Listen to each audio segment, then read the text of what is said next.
Może tanty nie było dawno.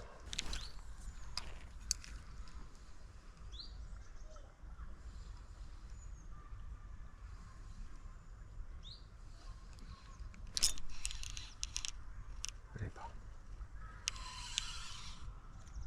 Okoń. Ależ tu okoni.